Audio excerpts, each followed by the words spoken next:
আসসালামু আলাইকুম। বিটিভি চট্টগ্রামের সংবাদে সবাইকে স্বাগত জানাচ্ছি অঙ্কন শ্রেষ্ঠা। প্রথমে সংবাদ শিরোনাম। দেশের মানুষের সমস্যা সমাধান করাই বর্তমান সরকারের লক্ষ্য। সবাই মিলে কাজ করলে প্রত্যাশিত সমৃদ্ধ বাংলাদেশ গড়ে তোলা সম্ভব, বললেন প্রধানমন্ত্রী তারেক রহমান।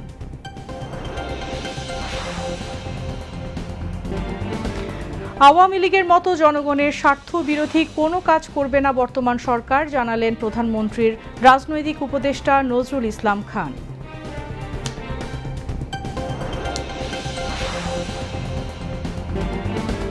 সামাজিক যোগাযোগ মাধ্যমে অপতথ্য, গুজব ও ভুল তথ্য রোধে একযোগে কাজ করার আহ্বান তথ্য ও সম্প্রচার মন্ত্রী জহিরুদ্দিন স্বপনের।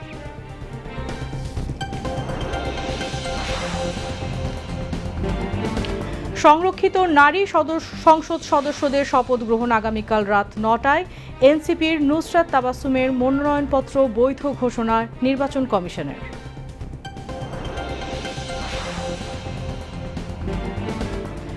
আত্মনির্ভরশীল, সমৃদ্ধ ও বৈষম্যহীন দেশ গড়ায় প্রধানমন্ত্রী তারেক রহমানের লক্ষ্য, বললেন ভূমি ও পার্বত্য প্রতিমন্ত্রী মীর মোহাম্মদ হেলাল উদ্দিন।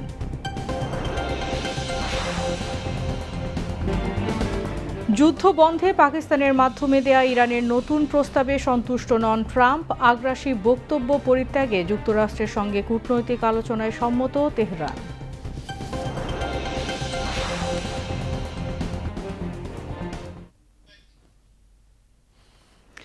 এতক্ষণ সংবাদ শিরোনাম শুনলেন, এবার বিস্তারিত। প্রধানমন্ত্রী তারেক রহমান বলেছেন, ঢাকা সিলেট মহাসড়ক সংস্কারের পাশাপাশি ঢাকা সিলেট রুটে রেল লাইন ডাবল করারও পরিকল্পনা নেওয়া হচ্ছে।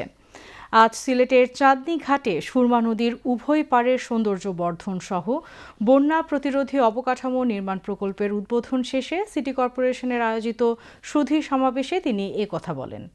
পরে প্রধানমন্ত্রী তারেক রহমান সিলেটের কান্দিগাঁওয়ে বাসিয়া নদীর পুনঃখনন কাজের উদ্বোধন করেন। অনুষ্ঠানে দেয়া বক্তব্যে প্রধানমন্ত্রী বলেন, দেশের মানুষের সমস্যা সমাধান করাই হলো বর্তমান সরকারের লক্ষ্য। সবাই মিলে কাজ করলে প্রত্যাশিত সমৃদ্ধ বাংলাদেশ গড়ে তোলা সম্ভব বলেও মন্তব্য করেন প্রধানমন্ত্রী। খোরশেদ আলমের রিপোর্ট। প্রধানমন্ত্রীর দায়িত্ব গ্রহণের পর প্রথমবারের মতো সিলেট সফর করছেন তারেক রহমান। সিলেট পৌঁছেই প্রধানমন্ত্রী হযরত শাহজালাল রহমতুল্লাহি আলাইহির মাজার জিয়ারত করেন। তিনি দেশ ও জাতির শান্তি কামনায় মোনাজাত করেন। এ সময় প্রধানমন্ত্রীর সহধর্মিণী ডাক্তার জুবাইদা রহমান উপস্থিত ছিলেন। পরে প্রধানমন্ত্রী তারেক রহমান সুরমা নদীর তীরে চাঁদনীঘাট এলাকায় সুরমা নদীর উভয় পাড়ে সৌন্দর্য বর্ধন সহ বন্যা প্রতিরোধী অবকাঠামো প্রকল্পের উদ্বোধন করেন। সিলেট সিটি কর্পোরেশন এই প্রকল্পটি বাস্তবায়ন করছে। এ উপলক্ষে আয়োজিত সুধী সমাবেশে প্রধানমন্ত্রী তারেক রহমান বলেন, অতিবৃষ্টিতে যেন জলাবদ্ধতা তৈরি না হয় এবং শুষ্ক মৌসুমে যাতে পানি ধরে রাখা সম্ভব হয়, সেজন্যই খাল খনন কর্মসূচি গ্রহণ করা হয়েছে। পানিটাকে যাতে আমরা ব্যবহার করতে পারি, জলাবদ্ধতাও যাতে না হয়, মানুষেরও কষ্ট না হয়, সেটি কৃষির সুবিধার জন্যই হোক, পানিটিকে মানুষের ব্যবহারের সুবিধার জন্যই হোক, আমরা খালগুলো খনন করতে চাচ্ছি দেশে, যাতে আমরা অতিরিক্ত যে পানি থাকবে সে পানিটাকে যাতে আমরা ধরে রাখতে পারি এবং প্রয়োজনের সময় আমরা সেটিকে মানুষের প্রয়োজনে আমরা ব্যবহার করতে পারি। সিটি কর্পোরেশনকে আমি অনুরোধ করব, অবশ্যই আপনারা বিভিন্ন প্রকল্প গ্রহণ করবেন মানুষ যাতে সেবা পায়, কিন্তু একই সাথে পাশাপাশি যদি আপনারা মানুষকে অ্যাওয়্যার করার জন্য, সচেতন করার জন্য কতগুলো উদ্যোগ নেন, যেমন প্লাস্টিক, পলিথিন, কাগজ, যে কোনোই বর্জ্যদ্রব্য হোক না কেন, এই জিনিসগুলো যত্রতত্র যাতে আমরা না ফেলি। ঢাকা সিলেট মহাসড়কের উন্নয়ন কাজ দ্রুত শুরু করা হবে জানিয়ে প্রধানমন্ত্রী বলেন, ঢাকা সিলেট রুটে রেল লাইন ডাবল করারও পরিকল্পনা করা হচ্ছে। শুধু রাস্তা আমাদেরকে বাড়ালেই যে সমস্যার সমাধান হবে তা না, একই সাথে আমরা যদি রেলওয়ে, যেখানে আমরা কম খরচে যাতায়াত করতে পারি, একই সাথে ব্যবসায়ীরাও তাদের ব্যবসায়িক মাল আনা নেওয়ার ক্ষেত্রেও কম খরচে আনতে পারেন, আমরা যদি রেলওয়েটাকে ডেভেলপ করতে পারি। আমাদের বর্তমান সরকার আমরা একটি উদ্যোগ গ্রহণ করছি যে সারা দেশে কিভাবে রেল যোগাযোগটাকে বৃদ্ধি করা যায়। রেল যোগাযোগটাকে বৃদ্ধি করলে স্বাভাবিকভাবে অধিকাংশ মানুষ এটিতে যাতায়াত করবেন, এটিতে খরচ কম হবে, সেটি যাতায়াতের খরচ কম হবে, সেটি ব্যবসায়িক কারণে খরচ কম হবে। এ ব্যাপারে আমরা চেষ্টা করছি ডবল লাইন কিভাবে করা যায়, ডাবল লাইনের মাধ্যমে এই সমস্যাটার সমাধান করা যায়, দ্রুততর করা যায়। ঢাকা সিলেট বা সিলেট ঢাকা রেলওয়ের ব্যবস্থা। স্বাস্থ্য খাতে সরকারি পরিকল্পনা তুলে ধরে প্রধানমন্ত্রী বলেন, সারা দেশে 1 লাখ স্বাস্থ্যকর্মী নিয়োগের পরিকল্পনা নেওয়া হয়েছে। আমরা যদি মানুষকে সচেতন করতে পারি, সচেতনতার মাধ্যমে আমরা যদি অসুস্থ মানুষের সংখ্যা কমিয়ে আনতে পারি, তাহলে যারা অসুস্থ হবেন তারা বেটার সার্ভিস পাবে যখন তারা ডাক্তারের কাছে যাবে, যখন তারা হসপিটালে যাবে। আমরাও এরকম একটি পরিকল্পনা গ্রহণ করছি এবং এর অংশ হিসেবেই আমরা দেশে 1 লক্ষ স্বাস্থ্যকর্মী নিয়োগ করার পরিকল্পনা গ্রহণ করেছি। এই মানুষগুলো এবং এই 1 লক্ষের মধ্যে 80% থাকবে নারী স্বাস্থ্যকর্মী।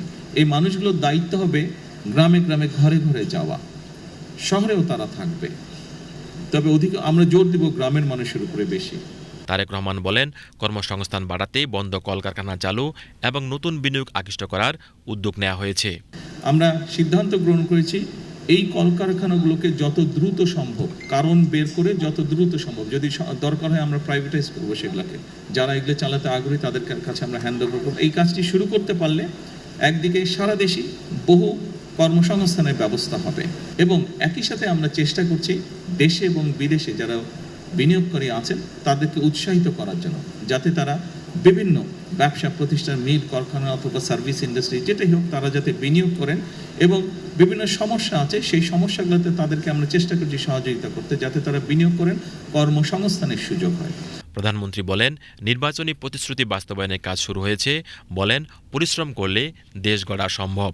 দেশ এবং দেশের মানুষের জন্য যে কাজগুলো আমরা শুরু করেছি, আমাদের ভবিষ্যৎ প্রজন্ম সেই কাজগুলোকে ইনশাল্লাহ এগিয়ে নিয়ে যেতে পারবে এবং আমরা আমাদের একটি প্রত্যাশিত বাংলাদেশ গঠন করতে সক্ষম হব ইনশাল্লাহ একদিন।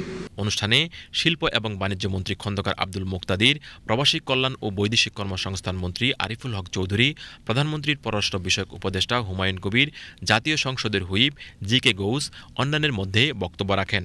সিলেট সিটি কর্পোরেশনের প্রশাসক আব্দুল কাইম চৌধুরী অনুষ্ঠানে সভাপতিত্ব করেন। পরে প্রধানমন্ত্রী তারেক রহমান সিলেট সদর উপজেলার কান্দিগাঁও ইউনিয়নে বাঁশিয়া নদী পুনঃখনন কাজের উদ্বোধন করেন। অনুষ্ঠানে প্রধানমন্ত্রী তারেক রহমান বলেন, সরকারের কাজ হল দেশ গড়ার।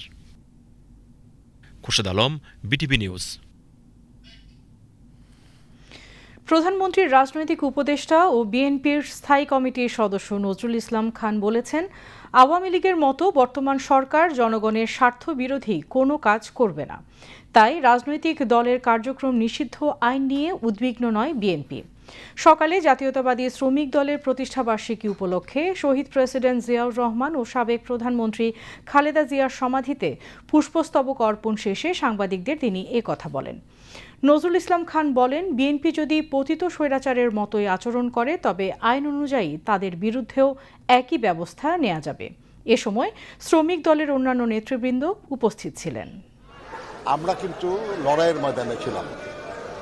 আমাদের অনেক নেতাকর্মী শহীদ হয়েছেন, গুম হয়েছেন, গ্রেপ্তার হয়েছেন, মিথ্যা মামলার শিকার হয়েছেন, চাকরিচ্যুত হয়েছেন, বারবার ট্রান্সফার হয়েছেন, কাজ হারিয়েছেন। যেমন আমাদের ঘাটের শ্রমিকরা তাদের কর্মস্থলই হারিয়ে ফেলেছেন, তাদেরকে ওই ঘাটে যেতেই দেওয়া হয় না। এরকম বহু অত্যাচার নিপীড়নের মধ্যে দিয়ে একটা পরিবর্তন হয়েছে আল্লাহর মেহেরবানিতে। একটা গণতান্ত্রিক নির্বাচিত সরকার আজ ক্ষমতায় এসেছে। এই সরকারের কাছে শ্রমজীবী মানুষের অনেক আকাঙ্ক্ষা, অনেক প্রত্যাশা, যা বহু বছর আদায় হয় নাই, সেগুলো কিছু এখন তারা চায় যে এটা হোক। যেমন আমাদের বহু বছর ধরে যেসব শিল্প বন্ধ হয়ে আছে, এইসব শিল্পের শ্রমিকরা চায় যে তাদের শিল্প আবার চালু হোক, তারা যাতে কাজ পায়। এটা শুধু ওই শিল্পের শ্রমিকদের দাবি না, কিন্তু এটা হলো আমাদের রাষ্ট্রের। তথ্য ও সম্প্রচার মন্ত্রী জহিরুদ্দিন স্বপন বলেছেন, সামাজিক যোগাযোগ মাধ্যমে অপতথ্য, গুজব, ডিজিটাল হ্যাজার্ড রোধে যথাযথ পদক্ষেপ গ্রহণে কাজ করছে সরকার। আজ রাজধানীতে নর্থ সাউথ ইউনিভার্সিটির আয়োজনে world free press freedom day উপলক্ষে আলোচনা সভায় তথ্য ও সম্প্রচার মন্ত্রী একথা বলেন। এ সময় তিনি গুজব ও ভুল তথ্য রোধে সকলকে এক হয়ে কাজ করার আহ্বান জানান। মন্ত্রী বলেন, গুজব প্রতিরোধে সরকারের সাথে গণমাধ্যম কর্মীদের যথাযথ সম্পৃক্ততা প্রয়োজন। তাই তরুণ প্রজন্মের সাংবাদিক ও বিশ্ববিদ্যালয়ের শিক্ষার্থীদের নিয়ে তথ্য মন্ত্রণালয় কাজ করার উদ্যোগ নিয়েছে।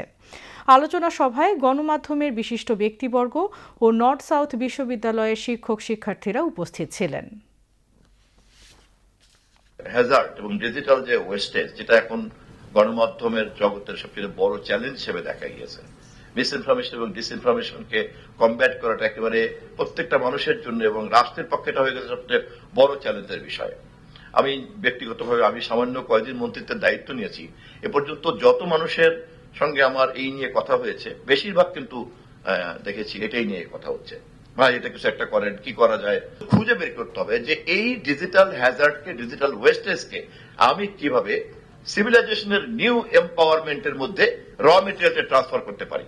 এটা চাইলেই কিন্তু কিল করা যাবে না, এখানে রিয়াকশনের কিন্তু কোনো মূল্য নাই। আপনাদের সকলকে সেই ইতিবাচক জ্ঞান চর্চা করে তথ্য মন্ত্রণালয়ের যে সামান্য আগ্রহ তৈরি হয়েছে সে বিষয়ে ভবিষ্যতে আমাদেরকে পথ দেখানোর জন্য আপনাদের কাছ থেকে সহযোগিতা পাবো। স্থানীয় সরকার মন্ত্রী ও বিএনপি মহাসচিব মির্জা ফখরুল ইসলাম আলমগীর বলেছেন, অধ্যাপক ডাক্তার আব্দুল কুদ্দুস ছিলেন একজন দেশপ্রেমিক ও আদর্শবান চিকিৎসক। তিনি আমৃত্যু গণতন্ত্র পুনরুদ্ধারের আন্দোলনে সক্রিয় ছিলেন। পেশাজীবীদের সংগঠিত করার ক্ষেত্রে তার ভূমিকা অবিস্মরণীয় হয়ে থাকবে।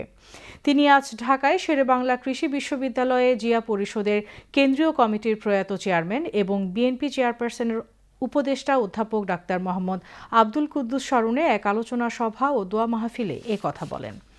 মির্জা ফখরুল ইসলাম আলমগীর বলেন, জিয়া পরিষদের মাধ্যমে তিনি শহীদ জিয়ার আদর্শকে উচ্চশিক্ষা প্রতিষ্ঠানগুলোতে ছড়িয়ে দিয়েছিলেন। আজকের এই সংকটময় সময়ে তার মতো সৎ ও সাহসী নেতৃত্বের বড় প্রয়োজন ছিল। তার অভাব পূরণ হওয়ার নয়। আলোচনা সভা শেষে মরহুমের বিদেহী আত্মার মাগফিরাত কামনা করে বিশেষ দোয়া ও মোনাজাত করা হয়। ত্রয়োদশ জাতীয় সংসদের সংরক্ষিত নারী আসনের নির্বাচনে জাতীয় নাগরিক পার্টি এনসিপি নেত্রী নুসরাত তাবাসসুমের মনোনয়নপত্র বৈধ ঘোষণা করেছে নির্বাচন কমিশন।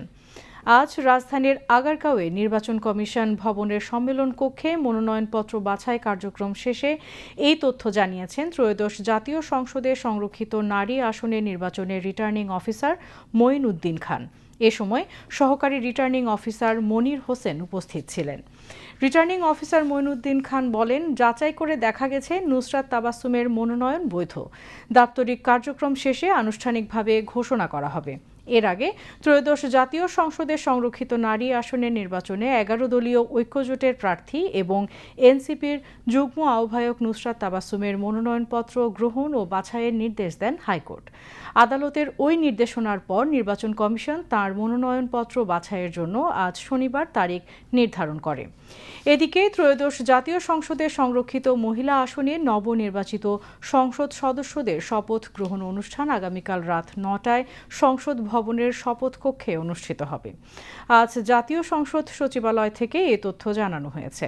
এর আগে গত 30 এপ্রিল ত্রয়োদশ জাতীয় সংসদের সংরক্ষিত নারী আসনে বিনা প্রতিদ্বন্দ্বিতায় নির্বাচিত 49 জন সংসদ সদস্যের নাম ঘোষণা করে গ্যাজেট প্রকাশ করে নির্বাচন কমিশন ইসি। প্রকাশিত গ্যাজেট অনুযায়ী সংরক্ষিত নারী আসনগুলোতে রাজনৈতিক দল ও জোটের অনুকূলে বণ্টনকৃত আসনের ভিত্তিতে ক্ষমতাসীন বাংলাদেশ জাতীয়তাবাদী দল বিএনপি ও তাদের জোট থেকে 36 জন নির্বাচিত হয়েছেন। পাশাপাশি বাংলাদেশ জামায়াতে ইসলামী ও তাদের জোট থেকে 12 জন এবং 6 জন স্বতন্ত্র সংসদ সদস্যের সমন্বয়ে গঠিত জোট থেকে 1 জন নারী সংসদ সদস্য হিসেবে নির্বাচিত হয়েছেন। প্রধানমন্ত্রী তারেক রহমানের লক্ষ্য একটি আত্মনির্ভরশীল, সমৃদ্ধ ও বৈষম্যহীন দেশ গড়া, যেখানে থাকবে না ধর্ম বর্ণের কোনো ভেদাভেদ।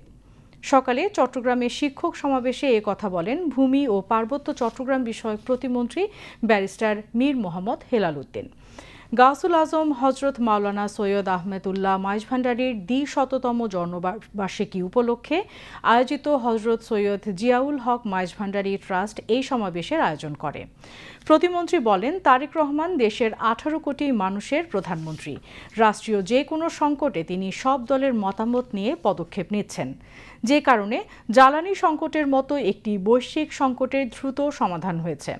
চট্টগ্রাম প্রেস ক্লাবের জুলাই স্মৃতি বিপ্লব হলে অনুষ্ঠানে শিক্ষার সংকট ও উত্তরণের উপায় নিয়ে প্রবন্ধ উপস্থাপন করেন পশ্চিম বাঁশখালী উপকূলীয় কলেজের অধ্যক্ষ মোহাম্মদ জাকের হোসেন।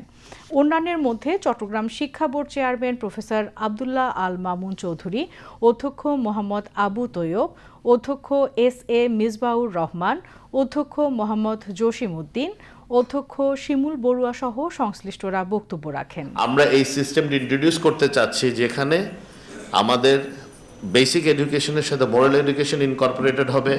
আমাদের ছেলে মেয়েদেরকে মাদকের কালো থাবা থেকে দূরে রাখার জন্য কম্পালসারি স্পোর্টস ইন্ট্রোডিউস করা হবে, এক্সট্রা কারিকুলার অ্যাক্টিভিটিস ধরেন মিউজিক হোক যা হোক এগুলো ইন্ট্রোডিউস করা হবে। এবং সেই সাথে আমরা skill base education, knowledge base education এবং নিড বেস এডুকেশনের একটা সমন্বয় করে আমাদের ভবিষ্যৎ প্রজন্মকে পৃথিবীকে ফেস করার জন্য আমরা প্রস্তুত করতে চাই। চট্টগ্রাম জেলা শিল্পকলা একাডেমিতে চলছে দেশের প্রতিষ্ঠিত শিল্পীদের নিয়ে চিত্র প্রদর্শনী ও কর্মশালা। 5 দিনব্যাপী আয়োজনের প্রথম দিনে চিত্রশিল্পীরা ক্যানভাসে রঙের আঁচড়ে ফুটে তোলেন সমাজ, জীবন ও সময়ের গল্প। শিল্পচর্চা সংস্থা দ্য আর্ট রিভাইভেলের এই আয়োজনে অংশ নিয়েছেন প্রায় 35 জন গুণী চিত্রশিল্পী। আমজাদ হোসেনের প্রতিবেদন, ছবি তুলেছেন ইসমাইল হোসেন। রং, রেখা আর কল্পনার মেলবন্ধন আর্ট পেপারের ক্যানভাসে তৈরি হচ্ছে জীবনের প্রতিচ্ছবি। চিত্রশিল্পীরা তাদের সৃজনশীলতায় তুলে ধরছেন প্রকৃতি, মানুষ আর সমাজের নানা দিক। শিল্প কিন্তু একটা বিশাল একটা মাধ্যম। এই মাধ্যমের মধ্যে যেমন নিজের মনের খোরাক মেটানো যায়, সেভাবে আবার আপনার যে কোনো সমাজের বিভিন্ন চিত্র, বিভিন্ন সমস্যাগুলোকে তুলে ধরা যায় আর কি। শুধু রং ছিটালে কিন্তু শিল্পী হওয়া যায় না, রঙের একটা ভালো কম্বিনেশন লাগবে। এই কম্বিনেশনের মাধ্যমে আমরা চেষ্টা করি যে আর্টের বিষয়টা ফুটিয়ে তোলার জন্য। ক্যানভাসে জল রং, তেল রং কিংবা অ্যাক্রিলিক সব মাধ্যমেই রয়েছে বৈচিত্র্য। শিল্পীরা বলছেন তাদের কাজের মাধ্যমে তারা সমাজের কথা বলতে চান, তুলে ধরতে চান মানুষের অনুভূতি। আমি হচ্ছে অ্যাক্রিলিক দিয়ে কাজ করছি। এই বাটারফ্লাইটা হচ্ছে ইন ক্যানভাসের মধ্যেই সে সীমাবদ্ধ। সে চাইলে তার সীমাবদ্ধতা ছেড়ে সে উড়ে যেতে পারছে না। ঠিক আছে, মানে আমি আমাদের প্রেক্ষাপটে যে নারীরা যারা একদম দায়বদ্ধতার জায়গা থেকে, সংসার হোক, তারপরে বিভিন্ন দায়িত্ববোধ থেকে তারা যে বের হতে পারে না, তারা যে আবদ্ধ হয়ে থাকে, আমার কনসেপ্টটা হচ্ছে ওটা। চিত্রশিল্পীদের এই কাজ শুধু সৌন্দর্য নয়, সমাজের প্রতি দায়বদ্ধতারও প্রতিফলন। তাদের তুলির আঁচড় আমাদের মনে করিয়ে দেয় শিল্পই মানুষের আত্মার ভাষা। শিল্পকর্ম সবসময় মানুষের জন্য, শিল্পকর্ম সবসময় সমাজের জন্য, শিল্পকর্ম রাষ্ট্রের জন্য এবং শিল্পকর্ম হচ্ছে সারা পৃথিবীর জন্য। এখন তো স্কুল, প্রাইমারি বা মাধ্যমিকের ক্ষেত্রেও কিন্তু এখন আর চারুকলা চর্চাটা ওইভাবে হচ্ছে না। আগে তো পাঠ্য বই হিসেবে ছিল, এখন স্কুলেও সেটা অনেকটা বন্ধ, ক্লাস হয়, তাও এটা ঐচ্ছিক বিষয় হিসেবে। প্রদর্শনীতে আসা দর্শনার্থীরা মুগ্ধ। শিল্পের এই আয়োজন তাদের কাছে হয়ে উঠেছে ভাবনার নতুন দিগন্ত। এখানে আসার পরে আমি অনেক কিছু শিখতে পারছি যা আমি আগে জানতাম না। আমরা অনেক কিছু জানতে পারবো, প্লাস আমাদের ব্রেনে অনেক শার্প হবে। আমাদের সিনিয়র আর্টিস্টদের একটা আর্ট ক্যাম্প, সেখানে তারা তাদের মনস্তাত্ত্বিক কাজগুলো করছে। এগুলো আসলে ছোটদেরকে বলেন, আমাদেরকে বলেন, আমরা তো অত সিনিয়র না ওনাদের মতো, স্যারদের মতো, বাট ওনাদের কাজ দেখে আমাদের মনে হচ্ছে যে আমরাও একদিন ওনাদের পর্যায়ে পৌঁছাতে পারবো। তাদের এই আর্টগুলো দেখে আসলে আমরা অনেক ইন্সপায়ার হয়েছি। আমরা ছোট ছোট যারা শিখছি ওদেরগুলো দেখে আমাদের আরও শেখার আগ্রহ বেড়ে যাইতেছে। তথ্য প্রযুক্তির এই সময়ে চিত্রশিল্পও বেড়েছে কৃত্রিম বুদ্ধিমত্তার ব্যবহার। তবে তা যেন শিল্পের মূলভাবের চর্চাকে ভুলিয়ে না দেয়, এ নিয়ে সচেষ্ট থাকার আহ্বান জ্যেষ্ঠ চিত্রশিল্পীদের। সিনসিয়ারিটিটা কমে গেছে। আমাদের যুগে যে সিনসিয়ারিটিটা ছিল, এখন সিনসিয়ারিটি, কারণ হঠাৎ এটা আসার পরে অল্পতেই মানুষ কিছু পাচ্ছে। সেই জন্য আপনাকে ধৈর্য এবং কাজ করার জন্য যে আপনার শ্রম ব্যয় করা, সেটা দরকার আছে। জাপানের কাহাল আর্ট গ্যালারির তত্ত্বাবধানে জেলা শিল্পকলা একাডেমিতে এই কর্মসূচির আয়োজন করেছে দেশীয় শিল্প চর্চা সংস্থা দ্য আর্ট রিভাইভাল। আয়োজকদের প্রত্যাশা এমন চিত্র প্রদর্শনী বৈশ্বিক শিল্পীদের যোগাযোগের যোগসূত্র হয়ে উঠবে। দেশীয় শিল্পের সাথে বিদেশি শিল্পের যেটা প্রভাব ঘটানো, এটা আমাদের লক্ষ্য উদ্দেশ্য। আর আর্টের ব্যাপারটা হচ্ছে আমরা নিজস্ব গণ্ডির মধ্যে আমরা এক সময় ইউনিভার্সিটির মধ্যে যখন ছবি আঁকতাম আমরা একটা গণ্ডির মধ্যে ছিলাম, স্যারদের একটা বই ছিল।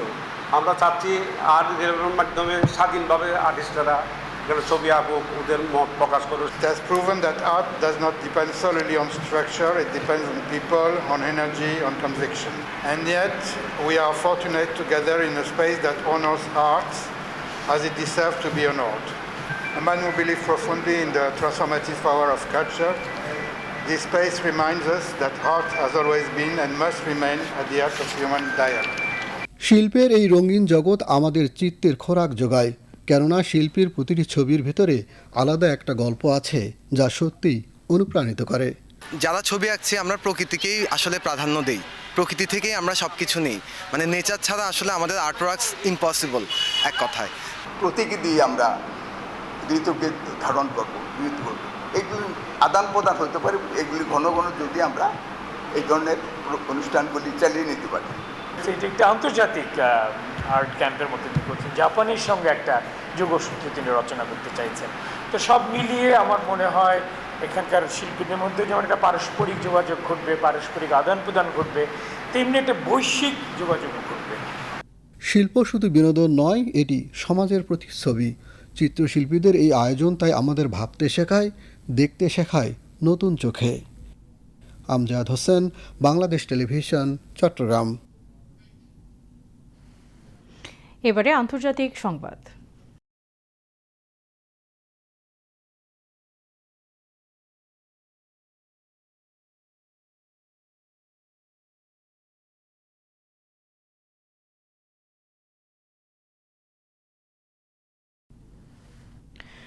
যুদ্ধবন্ধের আলোচনায় যুক্তরাষ্ট্র ও ইরানের মধ্যকার অচলাবস্থা নিরসনে বৈঠকে বসতে নতুন করে প্রস্তাব দিয়েছে তেহরান। পাকিস্তানের মাধ্যমে দেয়া এই প্রস্তাবে অসন্তোষ প্রকাশ করেছে মার্কিন প্রেসিডেন্ট ডোনাল্ড ট্রাম্প। সর্বশেষ এই প্রস্তাবের উপর ভিত্তি করে আলোচনার মাধ্যমে যুদ্ধবন্ধের চুক্তিতে উপনীত হওয়ার বিষয়টি নিশ্চিত নয় বলেও জানান তিনি। এদিকে ইরান ও ইসরায়েলের মধ্যকার যুদ্ধ পরিস্থিতি শেষ হওয়ার মধ্যেই কিউবাকে যে কোনো সময় দখলে নেবার ঘোষণা দিয়েছেন মার্কিন প্রেসিডেন্ট ডোনাল্ড ট্রাম্প। বিস্তারিত ডেস্ক রিপোর্টে। ইরানের পক্ষ থেকে দেয়া সর্বশেষ প্রস্তাবে হরমুজ প্রণালী খুলে দেবার কথা বলা হলেও দেশটির পারমাণবিক কর্মসূচি নিয়ে আলোচনার বিষয়টি স্থগিত রাখা হয়েছে। তবে ট্রাম্প জানিয়েছেন ইরানকে অবশ্যই পারমাণবিক অস্ত্র অর্জন না করার প্রতিশ্রুতি দিতে হবে। অন্যদিকে পররাষ্ট্রমন্ত্রী আব্বাস আরাকচি জানিয়েছেন যুক্তরাষ্ট্র আগ্রাসী বক্তব্য পরিহার করলে কূটনৈতিক আলোচনার মাধ্যমে সংকট সমাধান সম্ভব। শুক্রবার নিজের টেলিগ্রাম অ্যাকাউন্টে দেয়া এক পোস্টে তেহরানের এই অবস্থানের কথা ব্যক্ত করেন তিনি। তুরস্ক, কাতার, সৌদি আরব, মিশর, ইরাক এবং আজারবাইজানের পররাষ্ট্রমন্ত্রীদের সঙ্গে চলমান পরিস্থিতি নিয়ে ফোনালাপের পর আরাকচি বলেন, ইরান আঞ্চলিক স্থিতিশীলতা চায়, তবে তা অবশ্যই পারস্পরিক সম্মানের ভিত্তিতে হতে হবে। যুক্তরাষ্ট্র ও ইরানের মধ্যে আলোচনার পথ খোলা রাখতে এবং একটি শান্তি চুক্তির দিকে অগ্রসর হতে দুই দেশের মধ্যে প্রস্তাব আদান প্রদান করছে পাকিস্তান। ইসলামাবাদ বিশ্বাস করে মুখোমুখি বৈঠক ছাড়াও শান্তি প্রক্রিয়াকে এগিয়ে নেওয়া সম্ভব। এদিকে ইরান থেকে ফেরার পথেই কিউবা দখলে নেবার হুঁশিয়ারি দিয়েছেন মার্কিন প্রেসিডেন্ট ডোনাল্ড ট্রাম্প। শুক্রবার ফ্লোরিডায় আয়োজিত এক অনুষ্ঠানে ট্রাম্প দাবি করেন, ইরান থেকে ফেরার পথে যুক্তরাষ্ট্রের বিশাল একটি বিমানবাহী রণতরী কিউবা উপকূলে মোতায়েন করা হবে, যাতে দ্বীপ রাষ্ট্রটি নতি স্বীকার করতে বাধ্য হয়। সীমা শারমিন, বিটিভি নিউজ। ইসরায়েল ও যুক্তরাষ্ট্রের সঙ্গে যুদ্ধ এবং সমুদ্র বন্দরে অবরোধের মুখে থাকা ইরানের জন্য নিজেদের স্থল বাণিজ্য পথ খুলে দিয়েছে পাকিস্তান। এর ফলে এখন থেকে পাকিস্তানের ওপর দিয়ে ইরানের পণ্য পরিবহন বা ট্রানজিট সুবিধা পাওয়া যাবে। এই পদক্ষেপকে যুদ্ধে ক্ষতিগ্রস্ত ইরানের অর্থনীতির জন্য এক বড় ধরনের স্বস্তি হিসেবে দেখা হচ্ছে। তবে যুক্তরাষ্ট্র ইরানকে চাপে রাখার যে চেষ্টা করছে, পাকিস্তানের এই পদক্ষেপ কি সেই চেষ্টাকে দুর্বল করে দেবে, এমন প্রশ্ন উঠছে। এছাড়া যুদ্ধ বন্ধে ইসলামাবাদের মধ্যস্থতায় চলমান আলোচনাতেই বা এর কী প্রভাব পড়বে তা নিয়েও শুরু হয়েছে নানা বিশ্লেষণ। বিশ্লেষকদের মতে ইরান ও ইসরায়েল যুক্তরাষ্ট্র যুদ্ধের কারণে আঞ্চলিক অর্থনীতি স্থবির হয়ে পড়েছে। এমন পরিস্থিতিতে পাকিস্তানের এই সিদ্ধান্ত দুই দেশের বাণিজ্য সচল রাখতে গুরুত্বপূর্ণ ভূমিকা রাখবে। তবে যুক্তরাষ্ট্রের মিত্র হিসেবে পরিচিত পাকিস্তান তেহরানকে এই সুবিধা দেয়ায় ওয়াশিংটনের সঙ্গে ইসলামাবাদের সম্পর্কে নতুন কোনো টানাপোড়েন তৈরি হবে কিনা সেটি এখন দেখার বিষয়। লেবাননের দক্ষিণাঞ্চলে দখলদার ইসরায়েলের ধারাবাহিক বিমান হামলায় অন্তত 12 জন নিহত হয়েছেন। চলমান যুদ্ধবিরতি থাকা সত্ত্বেও এসব হামলা অব্যাহত রয়েছে। গতকাল নাবাতিয়ে জেলার হাব্বুস এলাকায় ইসরায়েলি বাহিনীর হামলায় অন্তত 8 জন নিহত এবং আরও অন্তত 8 জন আহত হন। আহতদের মধ্যে একজন শিশু ও একজন নারী রয়েছেন। স্থানীয় উদ্ধারকারী দল ধ্বংসস্তূপে তল্লাশি চালিয়ে হতাহতদের উদ্ধারের চেষ্টা চালায়। প্রত্যক্ষদর্শীরা জানান, ব্যাপক বিমান হামলায় পুরো একটি আবাসিক এলাকা ধ্বংস হয়ে গেছে এবং বহু ভবন মাটির সঙ্গে মিশে গেছে। এদিন টায়ার ও নাবাতিয়ে আশেপাশের আরও কয়েকটি এলাকায় হামলায় অন্তত 4 জন নিহত হওয়ার খবর পাওয়া গেছে।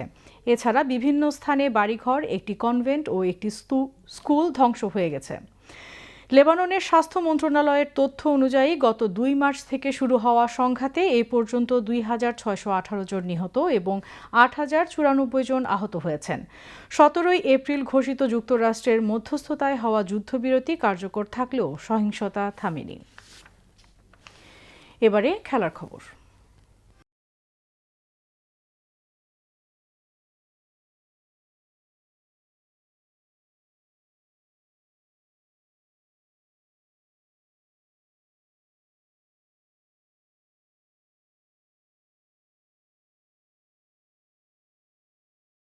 চট্টগ্রামেও শুরু হয়েছে ক্রীড়া প্রতিভা অন্বেষণ নতুন কুড়ি স্পোর্টস 2026। বিকেলে সিলেট থেকে ভার্চুয়ালি সারা দেশে এই কর্মসূচির উদ্বোধন করেন প্রধানমন্ত্রী তারেক রহমান। এ সময় প্রধানমন্ত্রী ভবিষ্যতের প্রত্যেক ক্রীড়াবিদকে বাংলাদেশের রাষ্ট্রদূত হিসেবে অভিহিত করেন এবং শিশুদের পড়ালেখার পাশাপাশি আবশ্যিকভাবে খেলাধুলায় অংশগ্রহণের আহ্বান জানান। নতুন কুড়ির মাধ্যমে শিশুদের ক্রীড়া প্রতিভা বিকাশে সকল প্রকার সহযোগিতার জন্য পদক্ষেপ নেওয়া হয়েছে বলে জানান প্রধানমন্ত্রী তারেক রহমান। এর অংশ হিসেবে চট্টগ্রামের জেলা স্টেডিয়ামে 12 থেকে 14 বছরের কিশোর কিশোরীদের ক্রীড়া প্রতিযোগিতার বিভিন্ন ইভেন্টে বাছাই করা হবে। এই উপলক্ষে ভারপ্রাপ্ত জেলা প্রশাসক গোলাম মঈনুদ্দিন হাসানের সভাপতিত্বে অনুষ্ঠানে ভূমি ও পার্বত্য চট্টগ্রাম বিষয়ক প্রতিমন্ত্রী barrister Mir Mohammad Helal Uddin, city mayor doctor Shahadat Hossain, সংসদ সদস্য আবু সুফিয়ান ও এরশাদুল্লাহ সহ বিএনপি নেতৃবৃন্দ ও প্রশাসনের কর্মকর্তাগণ উপস্থিত ছিলেন। এবারে আবহাওয়ার খবর।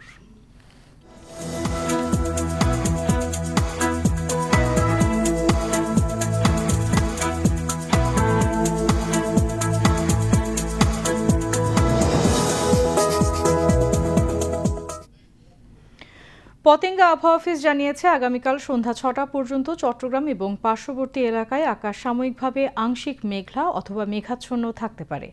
সেই সাথে অস্থায়ীভাবে অনেক জায়গায় দমকা বা ঝোড়ো হাওয়া সহ হালকা থেকে মাঝারি ধরনের বৃষ্টি এবং কোথাও কোথাও মাঝারি ধরনের ভারী থেকে অতি ভারী বর্ষণ অথবা বজ্রসহ বৃষ্টিপাতের সম্ভাবনা রয়েছে।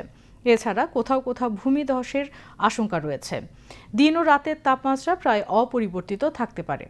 পরবর্তী 24 ঘন্টায় আবহাওয়ার সামান্য পরিবর্তনের সম্ভাবনা রয়েছে। নগরীতে আজ সর্বোচ্চ তাপমাত্রা ছিল 31 ডিগ্রি সেলসিয়াস, যা স্বাভাবিকের চেয়ে 1.3 ডিগ্রি কম, এবং সর্বনিম্ন তাপমাত্রা ছিল 22.2 ডিগ্রি সেলসিয়াস, যা স্বাভাবিকের চেয়ে 2.5 ডিগ্রি কম।